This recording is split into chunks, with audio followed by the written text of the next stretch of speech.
Welcome to the Deconstructing Data podcast and live stream. I'm Jessie Lezak, CMO at BDEX, along with David Finkelstein, BDEX's founder and CEO. What's new, David? Hey, Jesse, staying busy. Good to see you again.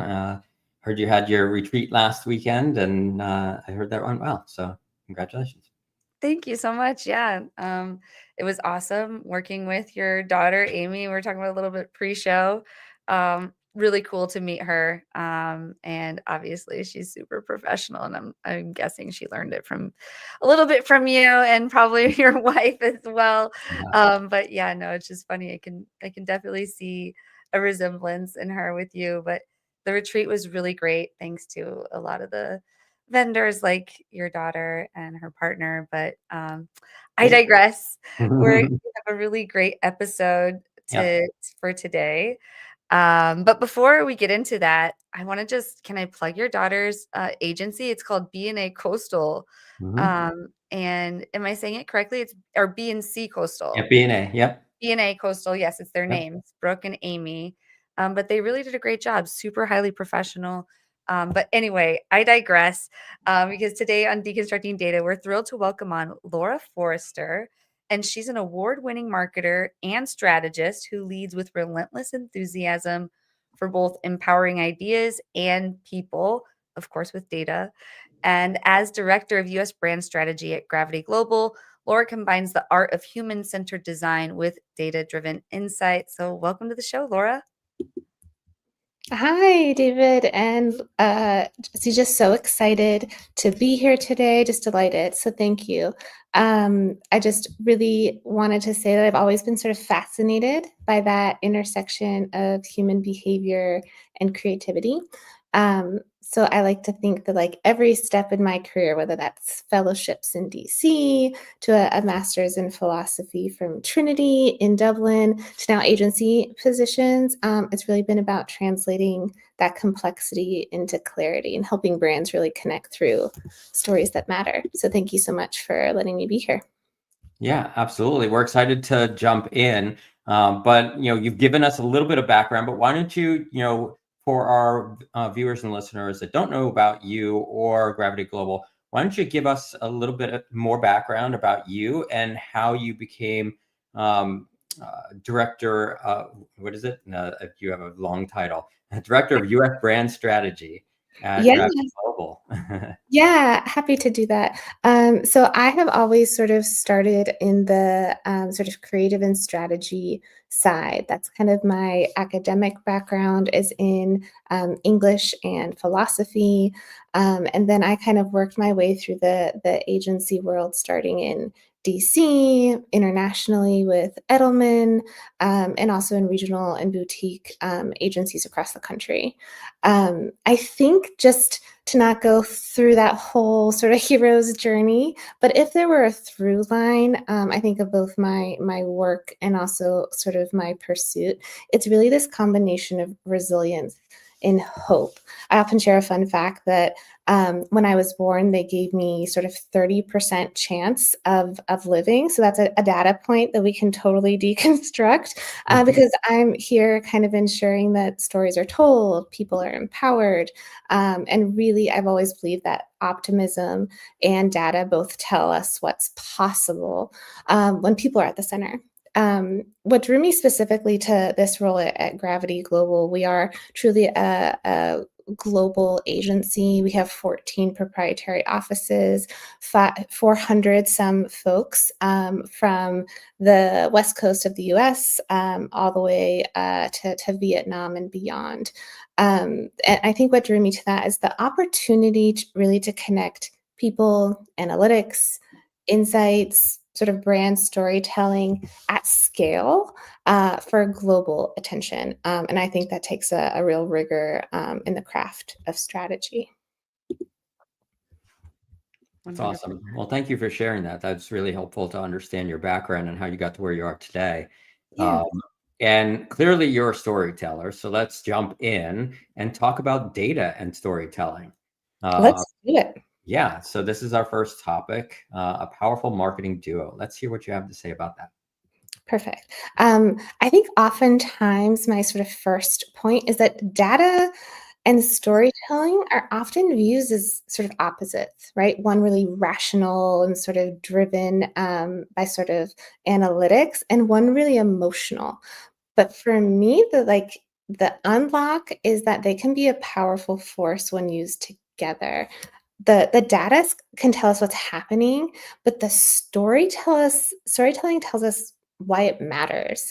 And I think when you combine the two, specifically in kind of the world I often work and play in, is you don't persuade people, you have to move them. And I think that combination of both does that really elegantly. I love that. I love what you just said, that you have to move them. So that's it makes a lot of sense. I mean, when you're advertising to people, when you're communicating with them, you really want them to feel something, right?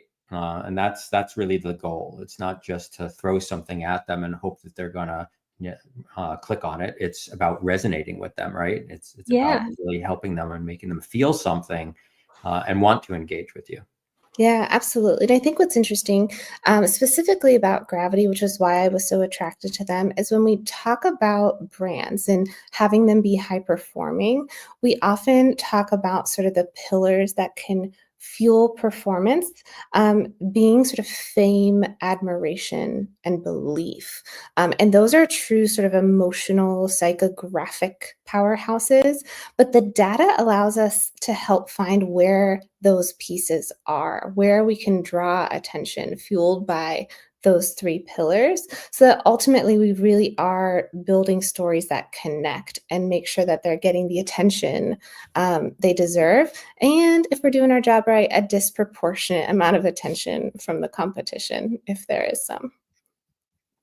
So let's break this down a little bit. Like what kind of data and how can we use data to really, sort of drive that emotion with people and to really get them to feel something and get them to want to engage at that level? Yeah, and I love this question because when we think about data, there's so many ways that we can talk about it. There's kind of the qualitative, the quantitative, all of the sort of research partners, the technology that fuels that. And I think the best data is truly sort of a combination of all of those. I think something for me is that to have all of the sort of numbers, right? The sort of data sheets, the insights, the dashboards, but look at all of that data with curiosity. A great example is we looked at data and research that showed that 15% of what makes a child healthy happens in a clinic. 15%. That means that all of that other time spent out of the healthcare sort of environment, housing, emotional well-being, community, the sort of education system, all of that is shaping children's health. And so when we think about how we look at that data and then the story that really needs to come from that, whether it's a clinician, whether it's an enterprise, that number is really fascinating. It's credible, but the narrative behind what that means for kind of telling the story of services makes that narrative like really, really critical because we're talking to parents, caregivers, families, and that's really important to combo those types of data points with the story behind them. Yeah, that's fascinating. It's what you're talking about is really diving into a level of sort of data and sort of analysis that goes well beyond the surface that most people are doing today. Just looking at, you know, demographics and sort of your basic interest in data or purchase trends and things like that. You're talking about digging a lot deeper, which is I guess to your point how you're able to drive more emotion out of it. Yeah, and I think it's critical when we think about measuring what matters is we want all those digital business communications performance KPIs, right? We're really interested in where impressions are, what clicks are, how do we make sure we have return visits at brick and mortar or in digital experiences. But for me, and I think that's how I was born a strategist. I had been doing a lot of data analysis, and I was like, what if we what if we did this thing to have those numbers move? And I was really always curious about sort of the behavior that causes people to do something different or engage in a different way or continue that sort of click view that makes sort of the data performance part so compelling. One of the fascinating things about what you just described today is that you can sort of see the numbers move, relatively quickly, right? By making those adjustments and then looking at, the campaign statistics, the KPIs, within, days time instead of weeks or months like it used to be.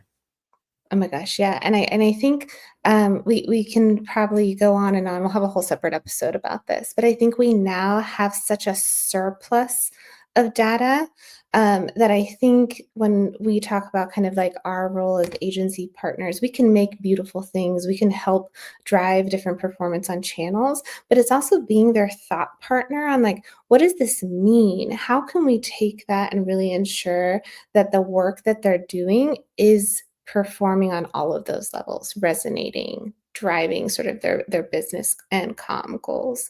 And it's really kind of how do we harness that and ensure that we're looking at all of it really cohesively. I talk a lot about making data more human, so it's not just kind of pixels or periods, but those are people like you and I clicking, shopping, buying.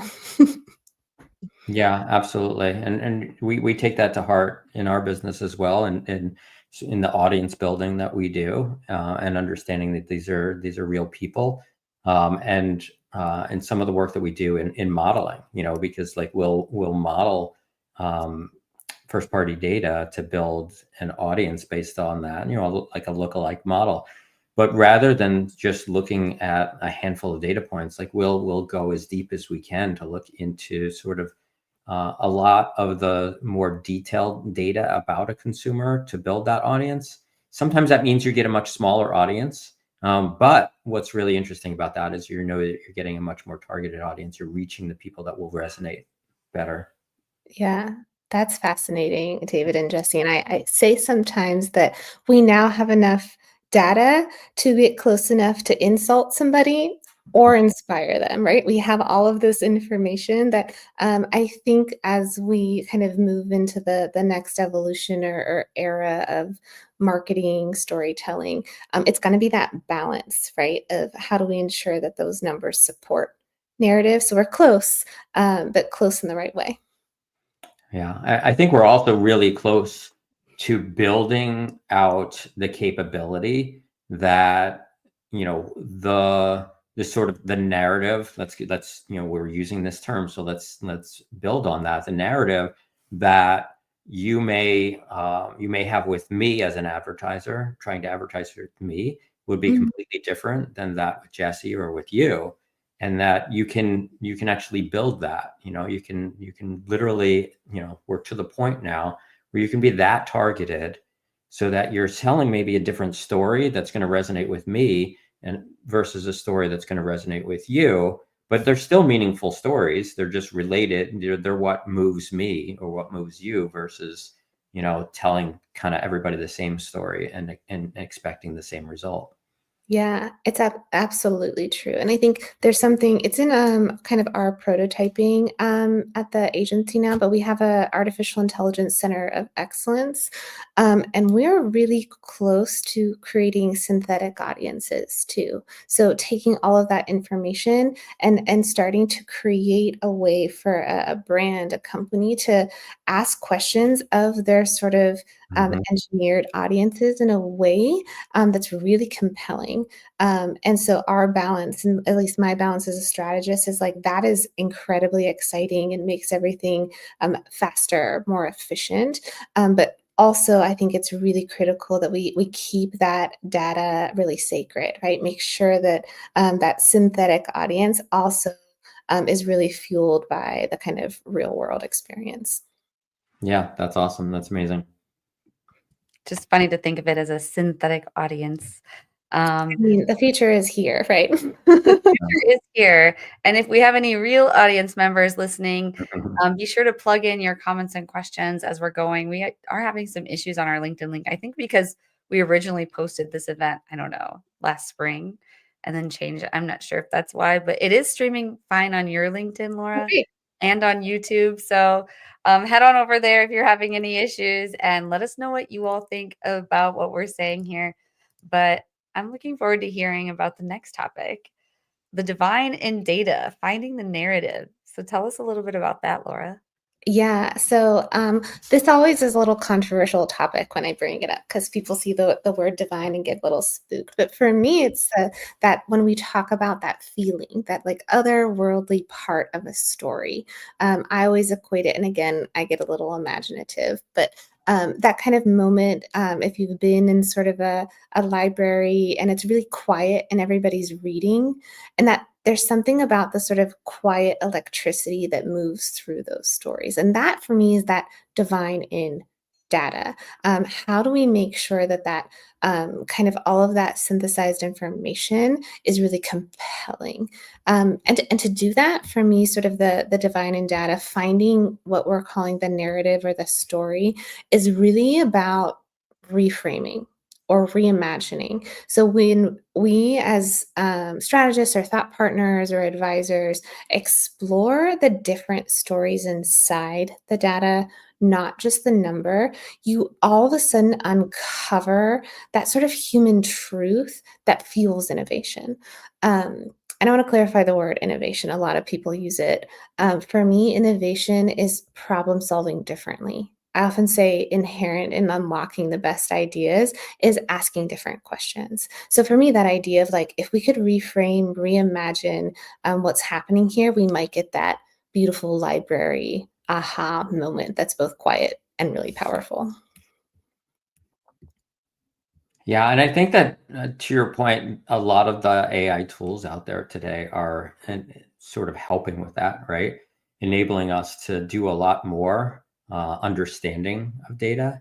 I know that we use it a lot internally for analysis of a lot of data within our identity graph, within our audience building, our ability to really understand data in a different way. Is really, and I think that's across the board, right? Is changing how we're able to tell stories too.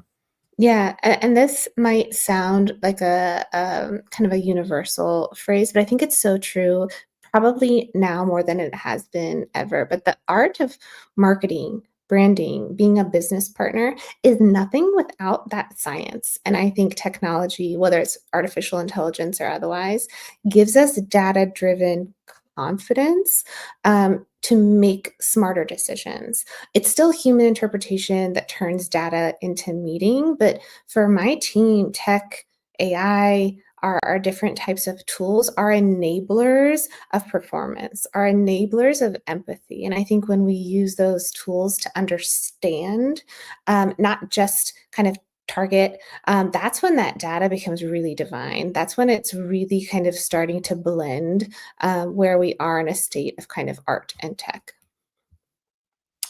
Yeah, and I always like to ask people this question because it's like when we talk about what we're able to do today, especially when with AI and how it's changing the way that we do a lot of things, the way that we target, the way that we understand people through data.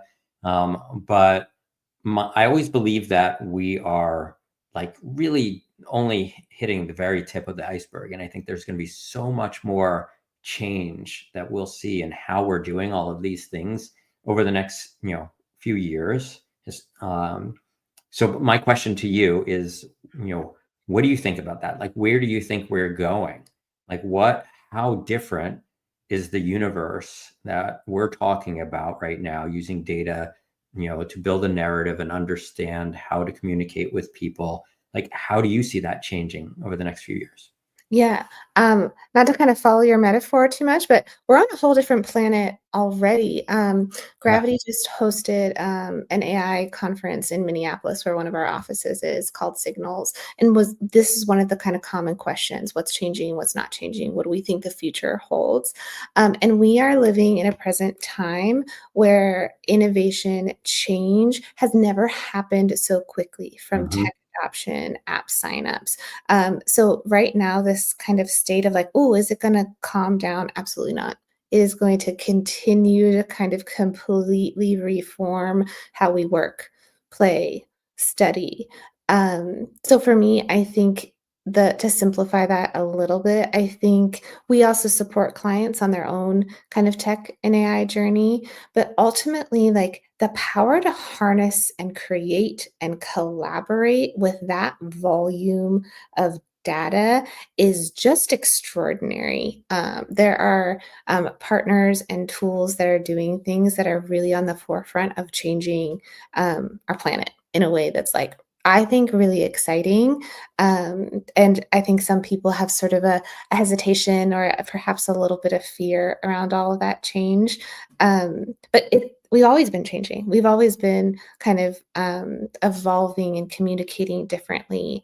And I think that's exciting. I think we're going to need more collaboration and thought partners, whether that's agencies or researchers or brands, really kind of holding hands because it's going to be really awesome in the truest sense of the word. Yeah, I love having the future conversations because it's so funny. Like if you go back, we've been doing this podcast for 3 years. And if you go back to one of the early episodes, we had a conversation when, I think ChatGPT had just come out and it was early and we're just talking about AI. And we're like, I bet someday you're going to be able to just tell AI to write a code for you and it's just going to do it. And like we're well there, like that happened. And it's crazy how we just had this conversation. We were just talking off the cuff, and said that, and then it became a reality. And so it's really interesting having these conversations, talking about the future. Kind of, we're sort of marking our ground, Yeah. because this video will remain online forever, so we can always go back to it and we can always say, okay, well, we talked about that. And so it's pretty neat. And that's one that sticks in my head in particular, but there's so many others, conversations like that we've had that, I don't know, maybe some of those things have already happened in it, but I know some of them absolutely will happen over time as well. Yeah, for sure. I mean, even if you just think about our devices, whether that's your mobile or computer, they have given us like Titan-like power. Um, Mhm. that's kind of incredible. So I think being able to kind of harness that and make sure that we're fueling it for innovation is really exciting. Yeah, I agree. 100%. It's a new day. There's lots to look forward to. And oh my gosh, how far we've come. It's just crazy to think about where we were in marketing even just 5 years ago. Oh, Yeah. for sure. But to transition us into the third topic, drip in marketing, data rich, insight poor. Can you kick us off on this topic? Yeah, happy to. So DRIP, one of my favorite acronyms, and if you can't tell, I'm probably also a big acronym fan. So I always talk about this that we have data richness, right? But as a strategist, as sort of your thought partner in reimagining business or branding or communications, if that data is insight poor, we don't have a brief. We don't have a roadmap. And for me, that means we have more dashboards than decisions sometimes. And drip is when a team is collecting data faster than they can interpret it, connect it. And for me, don't just read that data, feel it. What tensions live in there? What is that revealing? What is the emotion behind all of that dashboard and sort of information that we're getting? What are the momentums? What are the sort of early indications? And for me, that insight, that kind of digging into data that way and ensuring you don't have drip requires a lot of vulnerability to just kind of take a minute and be like, what is this really telling me? What do I need it to do in the future? Yeah, I think that's really common, right? I mean, where people are sort of in this data overload, situation where they're collecting, as much data as they can. And a lot of times they're collecting more data than they really need. And to your point, what are they getting out of it? Right? What are the insights you're actually getting out of it? So I think that we always talk to people about, concentrating more on what your outcome is first, what Mhm. are your goals before you decide what kind of data you're collecting. When a lot of people seem to do the opposite, they just collect everything and they're like, well, if we just collect everything or we just track everything, then we'll have so much data we can use. But then, they sort of lose the ability to gain insights from it, right? Because it's just Absolutely. they're overwhelmed at that point by the data. Yeah. And I think that's so interesting because not only, yes, North Stars, I always say if we don't know what success looks like, it's going to be really hard to build a plan to get Mhm. there. But I think also the sort of solve for drip, I think for all sort of strategists, media planners, partners, and even our sort of partner clients, is I think we all need to be a little more open-minded and willing to admit we don't yet have an answer. We have data, but I think being like, let me sit with what this means, what this is telling me, and sort of be brave enough to explore it a bit to kind of get to solution. I think that kind of openness, that sort of shared safety is what's gonna fuel creativity, business growth, kind of R&D is to say, hey, I have all of this, but I don't have the answer yet. And that's a very, I think, important place, to kind of play, honestly. Yeah, I agree. It's all about sort of understanding and first figuring out what your goals are, and then sort of worrying about the data itself, because you can't solve for anything if you don't have you don't have the goal defined, right? Yeah, absolutely. I always ask, who's this for? What are we trying to achieve? And then what might we think is possible? So beyond kind of that initial ask, what else might be possible? It's sort of the three key questions I'll often ask our teams or our partners before we get started. It's always amazing to me how frequently I see businesses forget to go back to the strategy. It's like similarly related, the same type of conversation I was just having earlier with someone about making posts on LinkedIn, for example. Yes, everybody wants virality. Everybody wants large impressions, but really it's the quality and that's going to get you the revenue. So like who's your target audience? And if you're talking to them, you're likely not talking to everyone else. So, yeah, I mean, the memes, they're going to get a lot of activity. Even the selfies, they're going to get a lot of activity.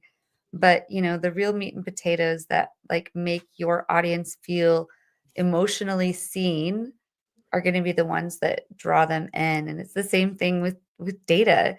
We're trying to get to the quality data rather than just all the noise. It seems to be a recurring topic in marketing, Mhm. but it's just a good one to make sure that you're always going back to the strategy, like, who is your audience? And what problem are you trying to solve? It's like the Absolutely. basics. Yeah, Yeah, and Jesse, I love that, and I think that combos with what David said, like, activities are awesome, but, like, what are the outcomes that we're trying to achieve?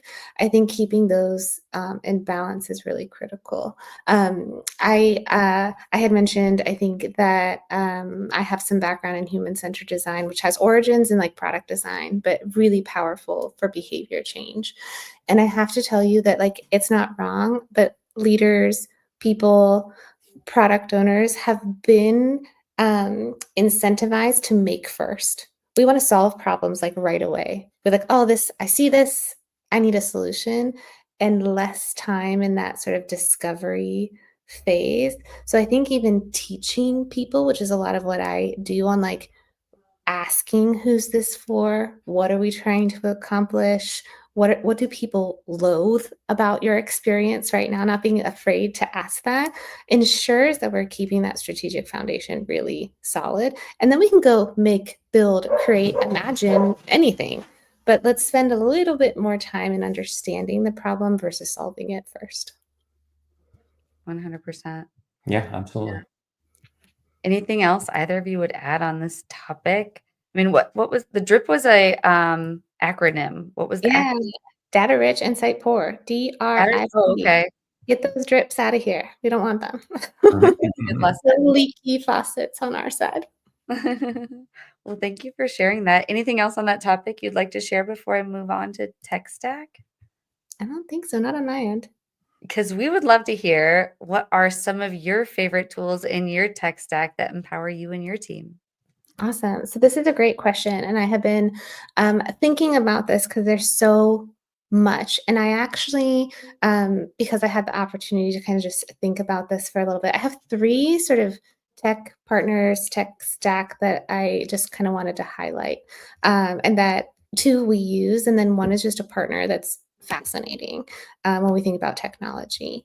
The first one is Sendoso. So Sendoso is a platform that is looking at gifting, right? So they are optimizing data and humanizing it. So we can analyze intent and timing, but Sendoso helps us act on it and make it feel really personal, like sending a story, not just a message. So Sendoso is a partner that kind of allows us to kind of give in a way that kind of builds memories, not just metrics. Definitely one to consider. Mm.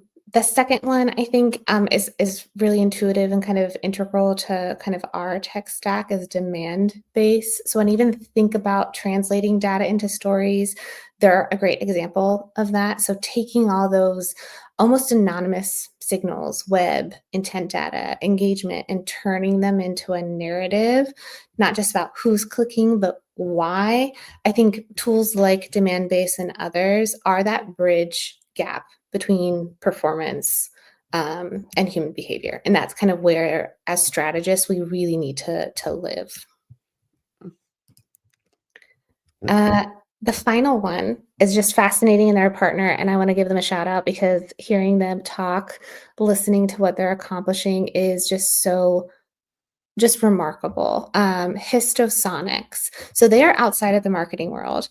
But as innovators, they are using, and this is in the healthcare space, which I have a soft spot for, they're using focused sound waves to non invasively treat disease. It's incredibly science driven and incredible story. But this idea of like technology and what it's doing, not replacing humanity, but amplifying it is like their story is like the future I want for marketing too. This idea of data and tech helping heal disconnection is crazy. I would look them up. What they're doing is just like out of bounds. So from Wow. a outside of a tech stack specific and marketing world, Histosonics is like really harnessing a lot of technology for really, really awesome purposes. Interesting. Yeah. I'll have to look that up. Yeah. And Sendoso, we had the CEO from Sendoso on our podcast before. They're So great. we're, Yeah. Big shout out. yeah. That's awesome. I would love People. to hear how do you use Sendoso in terms of like finding the right audience to send gifts to? Yeah, so we have a full shout out to my go-to-marketing team. We have a full specialist team that is mapping journeys, intent signals, and kind of where to reach those audiences or buying committee at the right time. So for us, it's not just kind of like how are they moving as a collective cohort or individuals, and when is the right time to really kind of offer up that moment. So that's kind of a primary function for Sendoso for us. Nice. Pretty cool. Yeah, Yeah. love that. Nice. It's good to hear, business names from other companies that have been on the show. But Yeah, really appreciate you going through all of that. Uh, absolutely. well, I guess that gets us through all four topics. Ashley, in closing, would you like to let listeners know how they could find you? Sure. And again, thank you so much. Again, Laura Forrester at Gravity. You can find me on LinkedIn. And I think for me, in closing, I love connecting with fellow storytellers, strategists, and perhaps the endlessly curious. So would love to stay in touch with all of you who've joined or might just stumble upon us on the Great Wide Web. Mhm. Awesome, Laura. Well, we really appreciate you joining us on the show today. This has been great, great conversation. And I'm going to let Jesse close it out for us then. Fantastic. Thank you so much again. Absolutely. Thank you, Laura. And I'll just share really quick before I close out with the audience members. We always want to invite you to get powered by BDEX. I'm going to put the QR code up here on the screen. And if you're not watching on video, you're listening on podcast, just go to beatx.com and click on the Talk to an Expert button to get to the page we're sending you to. But BeatX's industry-leading identity graph is the trusted foundation powering some of the top ad tech and MarTech platforms across the entire ecosystem. So our comprehensive identity resolution is driving results across every channel, from precision ad targeting and website visitor retargeting to direct mail, like gifting with Sendoso, lead generation, and turning anonymous website traffic into actionable customer intelligence. So, whether you're looking to enhance your targeting accuracy, recover your abandoned carts, there's scaling lead generation efforts, or maximizing performance across digital and offline channels, BDEX is delivering the most accurate identity resolution in the industry. So, we're eliminating the bots, the click farm data, all the bad waste that's taking up your marketing budget while providing the real verified audiences that provide measurable ROI. So join the leading platforms that trust BDEX. Just go over to bdex.com. You'll see all the logos on the website and join them and visit us and let us know how we can help you. Other than that, this was a great episode. Thank you again, Laura, for joining. Yeah, delighted to. Thank you so much, David and Jesse. Talk soon. Absolutely. Thank you. Bye bye.